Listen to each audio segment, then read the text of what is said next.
Queridas irmãs, queridos irmãos espíritas, caras amigas, caros amigos que nos acompanham pela Web TV Mansão do Caminho e por outros órgãos da internet, os nossos votos de muita paz. Eu tive a oportunidade de ler no Facebook uma página que, lamentavelmente, não tinha o nome do autor. Eu irei utilizar-me do seu raciocínio anônimo, mas a meu modo, para podermos reflexionar juntos em torno de uma questão muito importante nos relacionamentos humanos. A primeira cena é o indivíduo contemplando pela janela um outro miserável caído dentro de um túnel. E esse primeiro indivíduo está com uma xícara na mão, atribui tomando café. E ele diz: meu Deus, eu agradeço dispor de recursos que aquele homem ali caído não tem. Por sua vez, o homem que está no túnel, humilde, talvez mendigo, raciocina: meu Deus, que bom, eu sou pobre, mas eu tenho saúde. E quero agradecer a saúde que eu possuo. Logo mais adiante, aparece a figura de alguém tresvariado. E este olha em derredor da cidade e diz: meu Deus, eu agradeço essa pequena coisa que eu tenho, porque afinal não é uma doença muito grave. Por sua vez, a cena final é arrebatadora. O indivíduo está sendo levado em uma cama hospitalar, dando entrada no nosocômio, e passa por ele uma outra cama, trazendo um corpo coberto com lençol, e no dedo polegar do pé direito, algo dizendo o nome e a data do falecimento.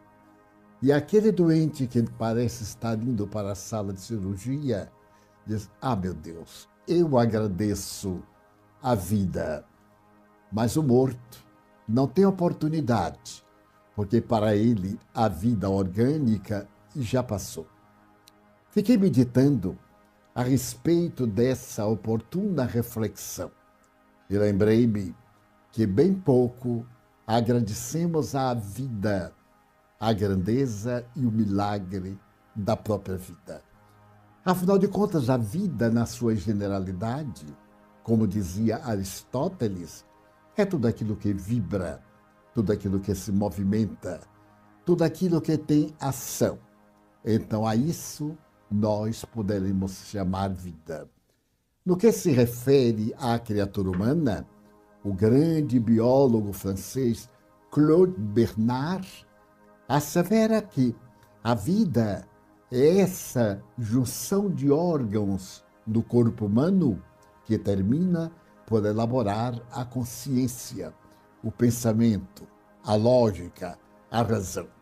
Mas se nós perguntarmos ao poeta o que é a vida, lírico, ele dirá que é o pulsar das estrelas.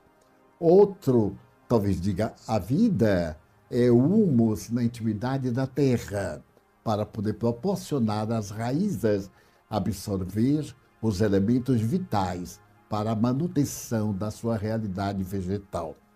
Então, pensando num grande biólogo norte-americano, que foi diretor do Museu de História Natural de Nova York por 30 anos, o Dr. Cressy Morrison, a vida é tudo aquilo que palpita, é tudo aquilo que tem cor, que tem vibração, numa linguagem geral.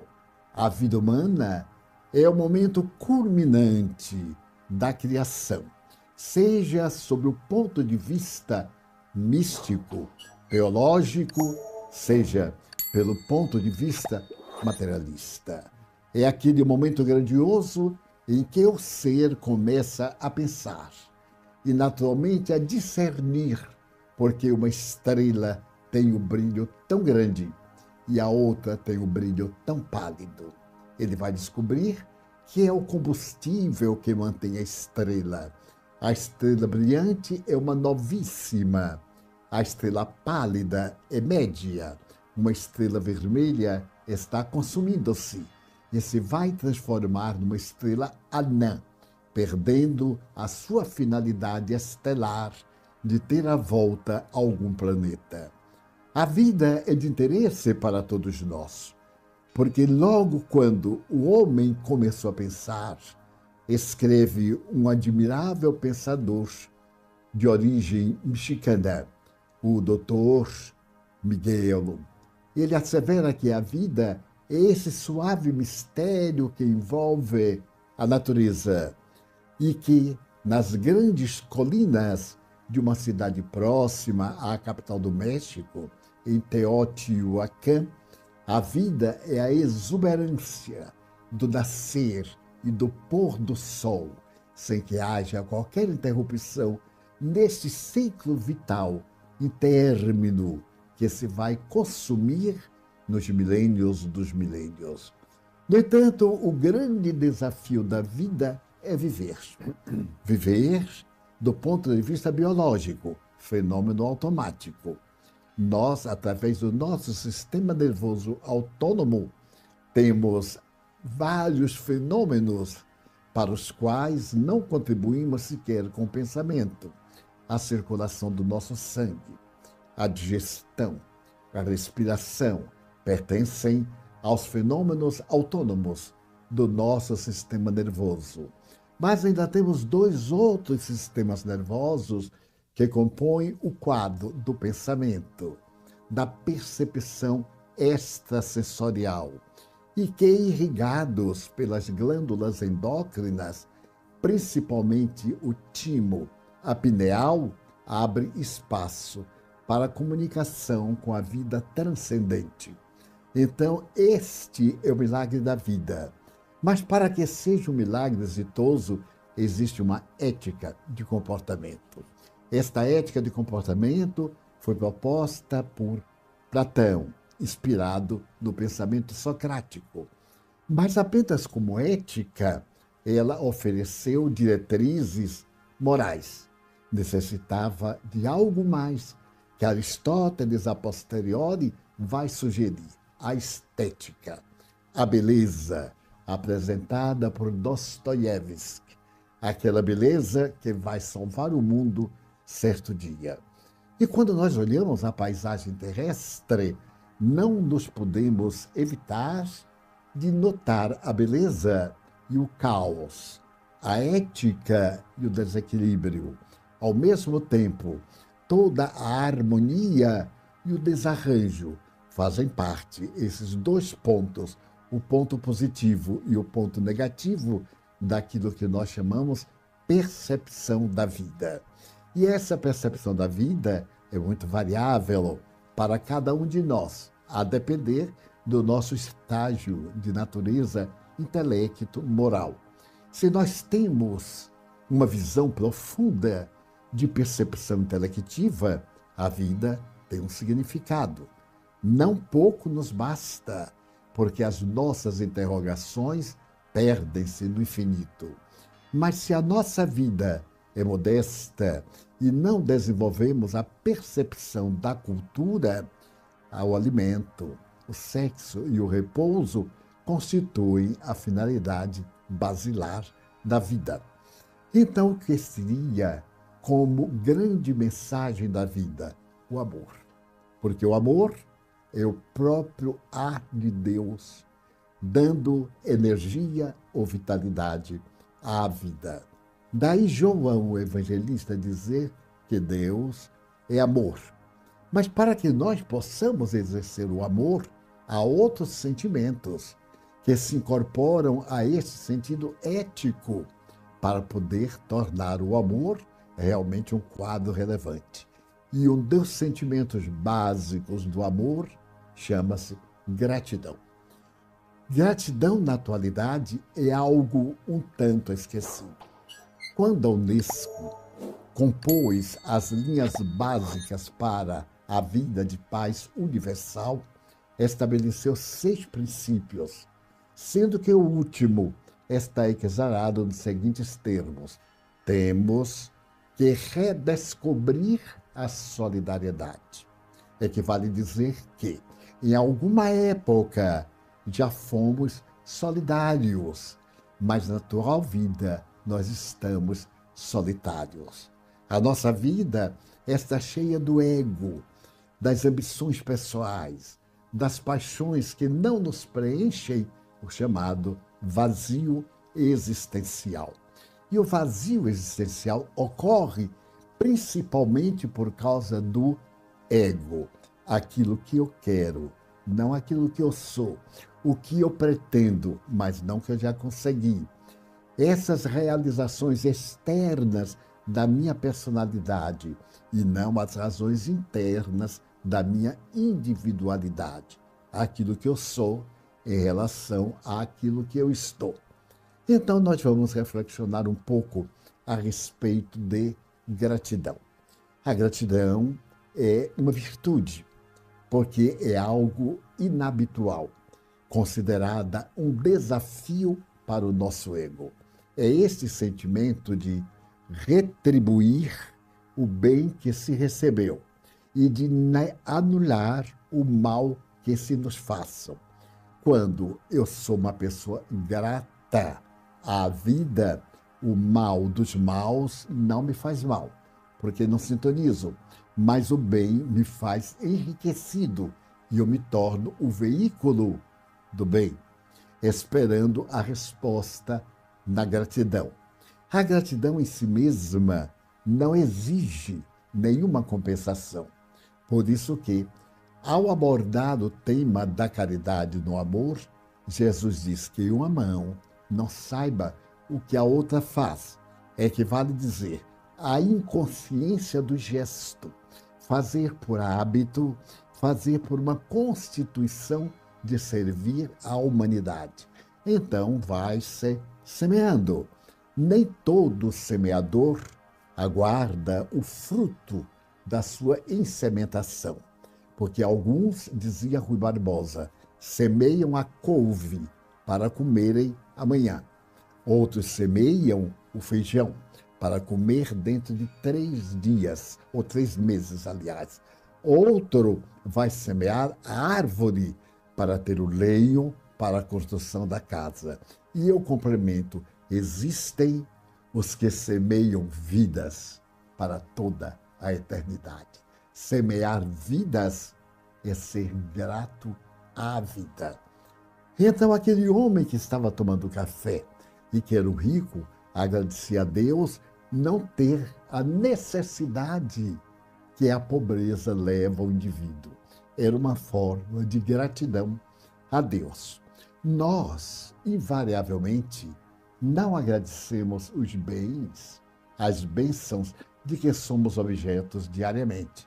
Despertamos, achamos interessante ou não o dia.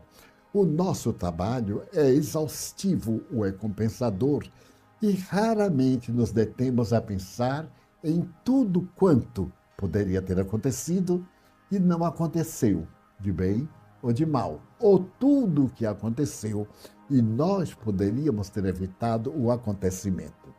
Quando eu era mais jovem, em determinada ocasião, sucedeu-me algo muito bom. Eu fiquei emocionado e, na minha emoção, eu esqueci de verbalizar a gratidão. Então, Joana de Ângeles, a instrutora espiritual, me disse: meu filho, nunca te esqueças de verbalizar o sentimento da gratidão. Eu disse, mas a pessoa sabe? Não, talvez não se tenha apercebido.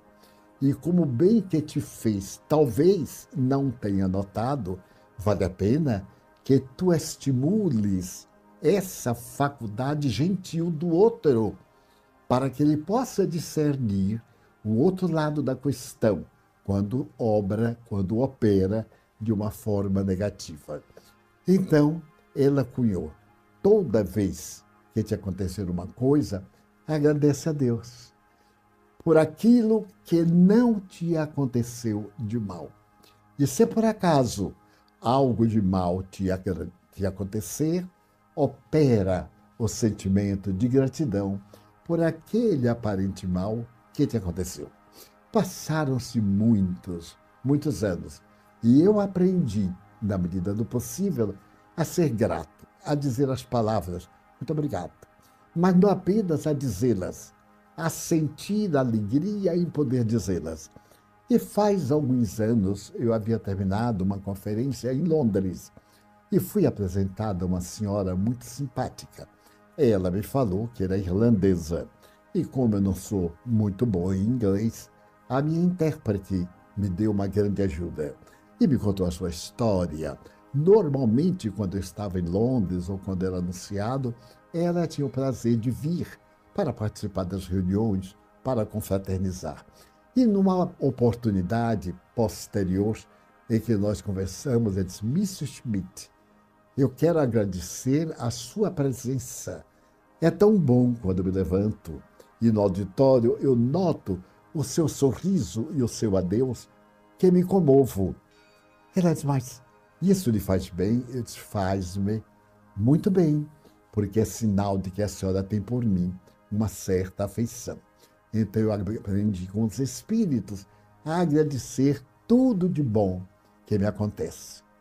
E então ela sorriu e eu continuei. E aprendi também com os espíritos a agradecer tudo de mal que também me acontece. Eres curioso, Divaldo? Então eu vou completar seu pensamento. Eu, a partir de hoje, vou agradecer a Deus o mal que não me aconteceu. Porque veja bem, eu venho da Irlanda de trem, faço a viagem, o percurso de 5 horas. Depois eu retorno. E sempre bem. Ora, quanta coisa negativa poderia acontecer que não sucedeu. Ficamos amigos por mais de 10 anos. Há alguns anos, digamos 5 ou 6 anos, eu havia chegado para produzir uma conferência e lá estava Miss Schmidt, muito simpática. Ela então me deu um abraço e disse: eu desta vez vim porque me falaram que era a última vez que o senhor viria a Londres. Isso é interessante, mas eu nunca pensei isso. Na propaganda estão dizendo que venho ouvi-lo, porque é a última vez. Eu digo: é técnica, Miss Schmidt. As pessoas adoram marcar a data da morte do outro. E a gente fica curioso para ver pela última vez. Mas eu tenho a impressão que não vou morrer logo. Ela disse: olha, seja como for, faz de conta que é o nosso último abraço. Deu-me um abraço. Eu disse-lhe: muito obrigado pelo seu abraço, pelo que me aconteceu. Passaram-se os meses, voltei a Londres. Voltei no ano imediato. E ao terceiro ano, eu me recordei de Miss Schmidt. Não lembrava de a ter visto nos 2 anos anteriores.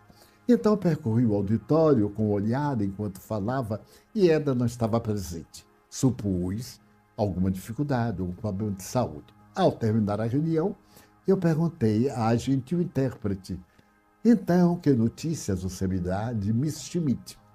E ela disse: você não sabe, Divaldo? Eu digo: não, não sei. Pois olha, da última vez, isso tem 3 anos, foi quando do abraço, ela voltou para a Irlanda e uma pneumonia levou-a ao túmulo. Ela morreu. Eu digo: meu Deus. Então agora eu agradeço novamente o último abraço que ela me deu. Aí eu fiquei pensando, essa problemática de se dizer que é a última vez que nós vamos ver fulano e beltrano, não pense que é pela morte do outro, talvez seja pela nossa própria desencarnação, porque nós sempre achamos que o outro é que vai desencarnar. Muito bem, passaram-se os tempos e veio um período, há aproximadamente 20 anos, em que os espíritos me sugeriram realizar aqui em nossa casa a Semana da Gratidão. Contaram-me várias e belas histórias sobre o sentimento de gratidão. Não basta ser grato, diga-o, porque você vai estimular a pessoa a continuar agradecendo. Porque muitas vezes a pessoa também necessita de uma boa palavra. E revolvendo a minha história atual, eu me recordei que quando era muito jovem e havia chegado à capital, cheio de sonhos, de aspirações, para poder conquistar o mundo, porque eu vim do interior, eu senti uma grande solidão, porque eu fiz um concurso público e fui trabalhar numa autarquia governamental. E toda tarde, quando saíamos, cada pessoa encontrava o seu par. Eram amizades, afetos, enamoramentos, cônjuges. E eu me dei conta que era talvez o único que saía sós. E não sei porquê, talvez um dia mais melancólico, e isso me deu uma grande tristeza. Eu saí meditando e fui para a pensão em que me hospedava. Eu não conhecia ninguém, exceto as pessoas que moravam ali na pensão. E disse assim: meu Deus, que coisa, eu sou tão jovem, tenho 18 anos e me sinto tão só numa cidade que deve ter 1 milhão de habitantes àquela época. E então peguei o bonde, era o tempo do bonde, o streetcar, sentei-me e fiquei melancólico. A tristeza me foi invadindo e começou a chuviscar. Então o bonde estava quase vazio. Quando estava para chegar no lugar em que eu deveria saltar, uma senhora afrodescendente que ia à frente voltou-se para trás, na minha direção, e disse assim: senhorzinho, venha para cá. Eu achei estranho. Olhei para ela e disse assim: eu? Ela disse: sim, senhorzinho, venha para cá. Eu então fui andando pela lateral do bonde, que era muito comum, e achei estranho, sentei-me junto a ela. Ela então me disse assim: o senhorzinho está triste, não é? Era o que faltava, porque logo eu me comovi. Eu precisava de alguém para me provocar as lágrimas. E eu disse assim: sim, senhora, eu me sinto muito triste, porque minha família mora fora. E ela então me disse assim: posso pegar na sua mão? Ele disse: mas minha senhora, para mim será um motivo de alegria. Ela pegou a mão e eu senti aquela mão calosa do trabalhador, rude e sofredor. A minha era mais macia, porque eu lidava com papéis, psicografava, escrevia à máquina. Então, claro, a mão era menos rude do que aquela, mas a mão dela não era apenas rude, era uma mão segura, porque ela apertou a minha e eu senti um amparo de uma mão amiga, protetora. Ela então olhou bem para mim, era uma senhora de uns 70 anos, a pele enrugada, mas linda face. Aquela face de ternura, ela sorriu e disse: não salte aí não. Eu disse: mas como a senhora sabe que eu ia saltar? Ela disse assim: meu filho, no mundo tem muita coisa que a gente não sabe. Eu então me lembrei da frase de Shakespeare, de que embaixo dos céus há muitos mistérios. Mas ela era uma pessoa que nunca ouviu falar de Shakespeare. Então eu achei graça de mim mesmo e resolvi não saltar. Fomos saltar na parte terminal.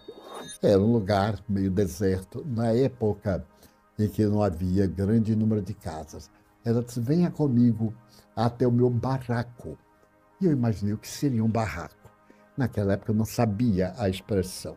Fomos andando para o lado das casas construídas nos pântanos de Salvador.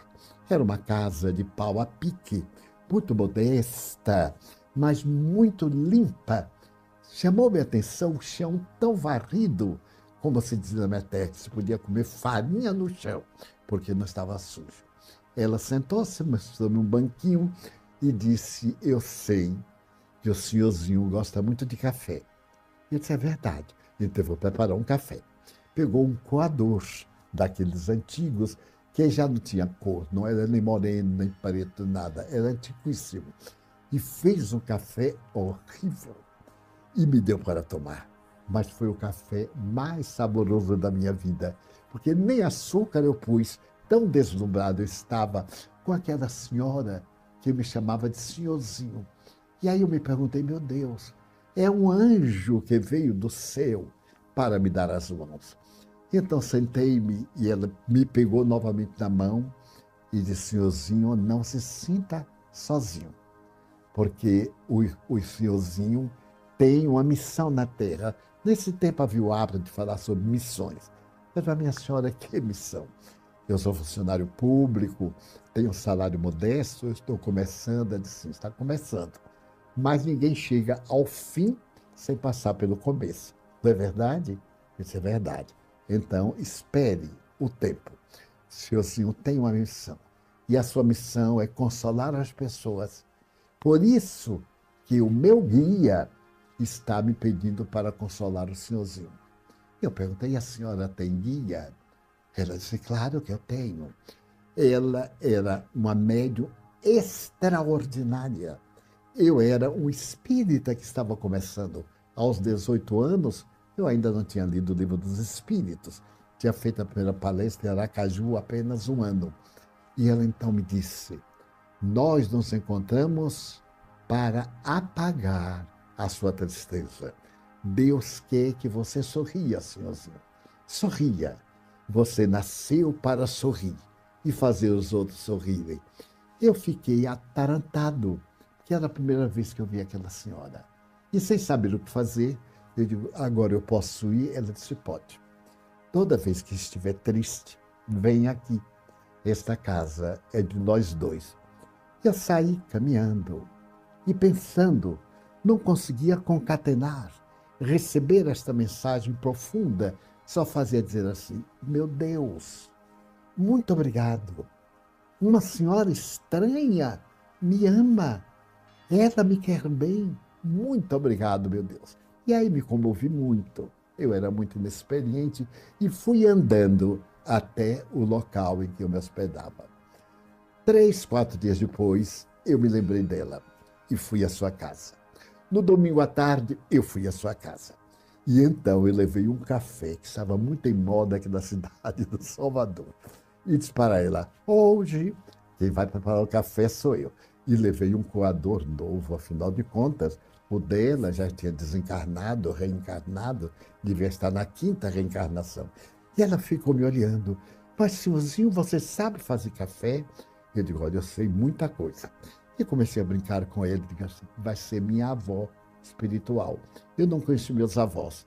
Aí dei-lhe um abraço, eu tinha vontade de abraçar alguém, mas não tinha como. Dei-lhe um abraço enorme e ficamos amigos íntimos. Mais ou menos durante 6 meses eu frequentei a sua casa.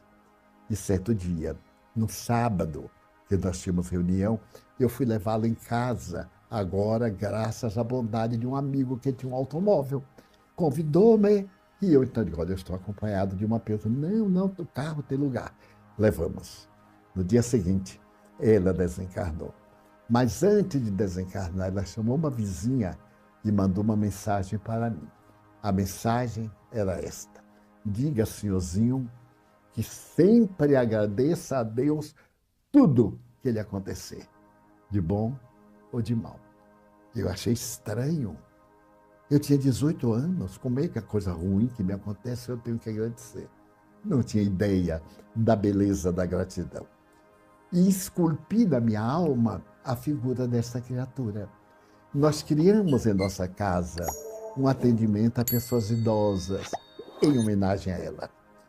A pessoas bem necessitadas, em homenagem a ela. E em cada pessoa muito idosa do nosso serviço chamado Caravana Alta de Souza, eu a via. E quando algo me acontecia que não me era agradável, eu era muito inexperiente, e dizia assim, muito obrigado, meu Deus. E cheguei à conclusão que agradecer o mal era uma forma de adquirir experiência e sabedoria. Passaram-se muitos anos. Eu me tornei um adulto, uma pessoa de reflexões, uma pessoa que viajou muito para dentro. Tive dificuldade nos relacionamentos humanos, porque abracei o Espiritismo e abracei Jesus Cristo. Então eu disse para ele certo dia, você sim, eu sei que você é o meu amigo íntimo, porque você é o amigo que na hora grave não teve amigos. Cresci, e a imagem dessa senhora, toda vez que eu estou preocupado, ela me aparece e diz assim, agradeça a Deus o que está acontecendo com o senhorzinho. Vim constatar que se trata de uma entidade de nobre elevação espiritual. Então eu aprendi a ser grato e me ficou tão penetrante que quando eu estou na área da mediunidade e os guias me dizem, nós hoje vamos atender um espírito muito infeliz. Você se importa, meu filho? De oferecer? Absolutamente. Eu agradeço, porque também eu sou um espírito necessitado. A mediunidade toda eu a exerci em contato com os espíritos mais sofredores, porque, afinal de contas, são os mais necessitados. Os espíritos bons são mestres queridos que nos vêm disciplinar, que nos vêm orientar. Passaram-se os anos e a gratidão tornou-se um princípio terapêutico, porque hoje, na terapia do equilíbrio, a gratidão tem um lugar preponderante. Os modernos terapeutas dizem o seguinte: uma pessoa que é grata produz oxitocina. A oxitocina é um hormônio do amor. Por exemplo, a criança está no ventre materno, a mãe acaricia, ela derrama altíssimas quantidades de oxitocina. Quando o pai, o marido, chega e toca na barriga, outro. E quando a criança nasce, hoje, a moderna obstetrícia coloca por um pouco sobre o ventre da mulher, para que não se interrompa aquilo que o cordão umbilical vai cortar. A oxitocina interna agora passa a sair na direção da pessoa. Então, quando nós somos gratos, nós não temos as trágicas enfermidades cardiológicas, os derrames cerebrais. Quando nós temos o sentimento de gratidão, a nossa pulsação não tende a altas manifestações. Ela é sempre um pouco mais baixa, o que é muito comum nos médiuns equilibrados. Ter um pouco de pressão arterial no, digamos, 11/6, por exemplo, 12/5, numa hipótese. Então, isso é resultado do quê? Do sentimento de gratidão, porque o sentimento de gratidão é da alma. É a alma que descobre o encanto de ser boa, de servir e de ajudar. Vamos fazer uma pequena pausa e logo, logo voltaremos.